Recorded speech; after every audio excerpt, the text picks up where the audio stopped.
What's up everybody, I'm Matty with Willis Silicon, and today I'm going to put a 2.5 inch solid state drive in my Lenovo Legion 5.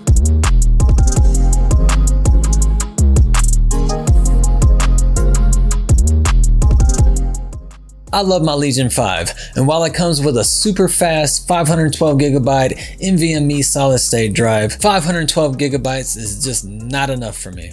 And you can add either a second M.2 drive or a 2.5 inch drive. The speed difference between SATA 3 and NVMe isn't going to be all that noticeable for games. So I went the cheaper route and I picked up a Team Group 1TB 2.5 inch SATA 3 SSD. Smash that thumbs up button if you found this video helpful. Don't forget to subscribe, and thank you for watching. Stay safe and have fun.